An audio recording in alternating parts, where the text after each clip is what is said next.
A week later, it was back to Spa, now endowed with a new and much more durable track surface. In Friday qualifying, it was Niki Lauda making the news again. He crashed his McLaren and injured his wrist. And although he immediately left the circuit to have treatment, he had to withdraw from the race. As expected at Spa, the weather was to play a significant part in this race.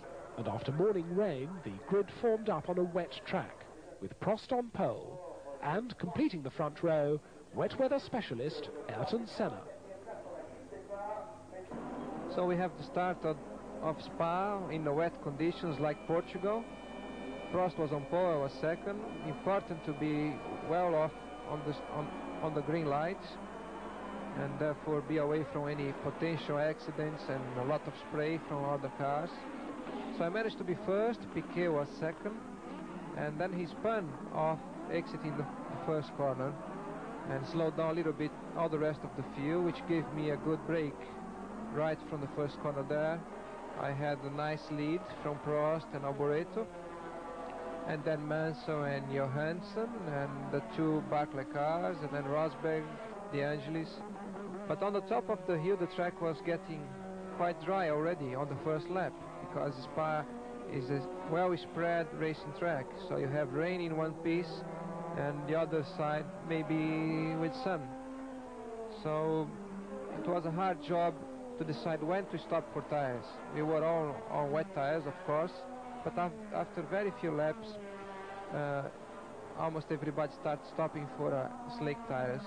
And at that moment we see Mansell taking over Prost, second position, and starting to put some pressure on myself, and then Keke coming strong over Mansell with slick tires, and then Piquet as well with slick tires. A lot of spinning wheel on the pit straight. At this time myself and Mansell were still on wet tires, and the tires were going off quite badly. There you see the head pit stop of Ferrari, the car going on the floor. It was a very slow one.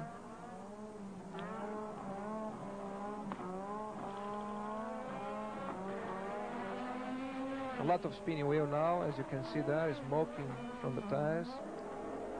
There is Ginzani with the half of his nose destroyed there, driving on 3 wheels. And at the same time, Johansson, just after the pit stop, was off the track with Patrese making a shortcut. And this time, I was just behind Mansell, exiting the pits. I had a slower pit stop than him, so it was important to take him as soon as possible. As you can see there, just out of the pits, I tried by the outside over the wet with the slick tires, and that was really a chance that I decided to take, because with the Honda so much powerful on the race conditions, it would be difficult to take him on the straight eventually. I found myself that moment in third place behind Butsen and De Angelis, but in one lap I got back into second place with Mansell coming from behind as well, quite strong, because those two were still on wet tires. Like you see there, Elio De Angelis still on wet tires. So going up the hill on the big straight line, I managed to take my teammate over the wet bit of the track. There was a dry line where Elio was, but at the end of the straight I could come back on the dry line, and Mansell did the same thing to him a couple of corners later. So the pressure was at that moment strong from Mansell. We both had our pit stop, so we didn't have to stop for tires anymore, and the conditions were very slippery on one side of the track. Here is the worst bit, and as you see now, Mansell losing it from behind, from the back, and this part of the track was almost wet the full race distance, and Alio loses there as well. But this side, which was the opposite side, was almost dry, and Keck was pushing Mansell quite strong for most of the race.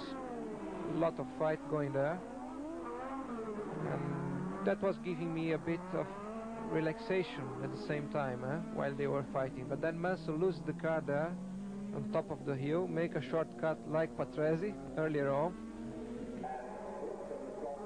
At this time the track was drying more and more, and it was a good end. It was very good for the team, especially to win another race after such a long time early in the year, and good to be on the rostrum, especially on the top spot once more. And there you must make the best of it. You don't usually get in this situation, so spray champagne everywhere and enjoy it. From Spa, Alain Prost could look towards Brands Hatch and the European Grand Prix with a 16-point lead over Alboreto, his only remaining rival.